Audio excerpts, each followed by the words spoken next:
बताओ हाथ उठाकर, कितने लोग हैं जो बड़ी निर्णय कर लेते हैं तुरंत? कहां निर्णय कर पाते हो?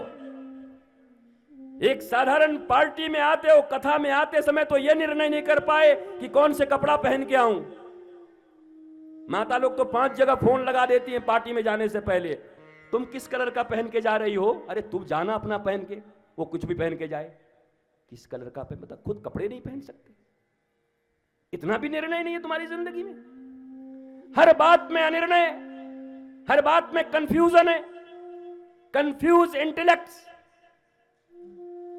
इंटेलेक्ट तो हैं पर कंफ्यूज हैं। इनको कहते हैं intellectuals. They all are confused intellectuals.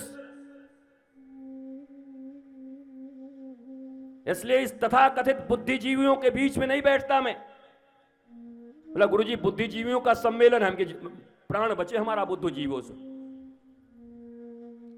बुद्धू के पास बैठ लो ज्यादा अच्छा है, बुद्धिजीवियों के पास मत बैठना। जो बुद्धि से जीते हैं, जो विवेक से जीते हैं, उनके पास बैठना। बिनु सत्संग विवेक न होई, राम कृपा बिन सुलभ न सोई। केवल बुद्धि तुम्हें दौड़ाएगी, रुलाएगी, थकाएगी, पर उस बुद्धि के साथ जब विवेक हो जाएगा गुरु की कृपा और सत्संग से, तो यही बुद्धि तुम्हें भी आनंद में रखेगी, तुम्हारे परिवार को भी आनंद में रखेगी। और मैं तो कहूं ऐसा कोई बन जाए तो शायद सारी दुनिया को आनंद में रखने में वो समर्थ हो जाए। इसलिए सत्संग की और गुरु की कृपा की और गुरु की वाणी की जरूरत है इस जिंदगी में। हमें वो नहीं चाहिए। हम गुरु जी का चरण छू लें तो बहुत बड़े बन जाएंगे। क्या करोगे चरण छू के? गिर जाएंगे हम। 2-3 बार गिर चुके हैं। भीड़ में लोग चरण पकड़ के चले जा रहे हैं, चरण पकड़ लिया जोर से, उलट गए हम। वाह भैया आप तो खुश हो गई?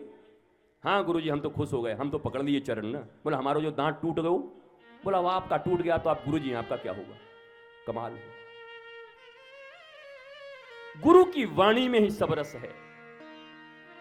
तुम भले ही सबसे पीछे बैठे हो, सबसे पीछे खड़े हो, लेकिन यही वाणी अगर तुम्हारे हृदय में चली गई, निर्णय लेने की क्षमता तुम्हारे भीतर आ गई, डिसाइसिव माइंड को तुमने प्राप्त कर लिया, तो याद रखो इस दुनिया में आनंद के साथ जी पाओगे। आत्मा को फल मिला और फल खाना था किसको? बुद्धि को। धुंधली बुद्धि है। धुंधली क्या है? बुद्धि। पर कैसी बुद्धि है? बुद्धि का काम है डिसीजन मेकिंग करना, निर्णय लेना। पर जिसकी बुद्धि निर्णय नहीं ले पाती ना, उसी को धुंधली कहते। ये मत समझना कि भागवत में एक अकेली धुंधली है, यहां बैठे हुए लोग भी धुंधली। जिसकी बुद्धि निर्णय नहीं ले पाती, decisive mind, absence of decisive mind, निर्णय न ले पाने की क्षमता, उसी को धुंधली कहते। और याद रखना, जो अनिर्णय की स्थिति में बुद्धि होती है ना, जो पेंडुलम की तरह बुद्धि द्वंद्व में हिलती रहती है, वो अक्सर आत्महत्या की ओर जाती है। जितने भी सुसाइडल अटेम्प्ट हुए हैं, आप जाना जाकर के पूछना मनोचिकित्सक से, वो तो आज बताएंगे, हमारा शास्त्र पहले बता दिया। अंत में क्या हुआ? ये धुंधली अपने बेटे के अत्याचार से कुएं में डूबकर जाकर आत्महत्या कर ली। हर धुंधली को आत्महत्या करना पड़ता है। कोई यही धुंधली नहीं मरी है कि भागवत में एक धुंधली थी और कुआं में गिर के मर गई, आत्महत्या। बेटे ने इतना सताया पिता के जाने के बाद, धन कहां रखा है मेरा पिता, जल्दी धन दे, मुझे यहां जाना है, इतना सताया कि जाकर कूद के मर गई, डूब के मर गई। और हर द्वंदात्मक बुद्धि मरती है। अनिर्णय की स्थिति जिनकी जिंदगी में होती है, उनको मरना ही पड़ता है।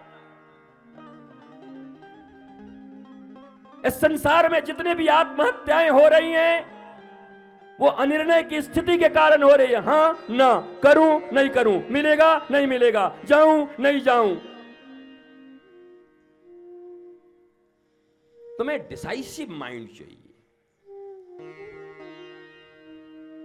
निश्चयात्मकता बुद्धि, जो बुद्धि निश्चय कर सके। और ये तभी संभव है जब किसी लिविंग मास्टर के साथ रहोगे, स्पिरिचुअल बिलवेड मास्टर,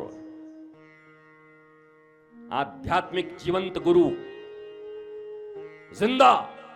माता पिता भाई बहन पत्नी पुत्र मित्र नातेदार रिश्तेदार सब जिंदा चाहिए, गुरु तस्वीर चाहिए, फोटो चाहिए।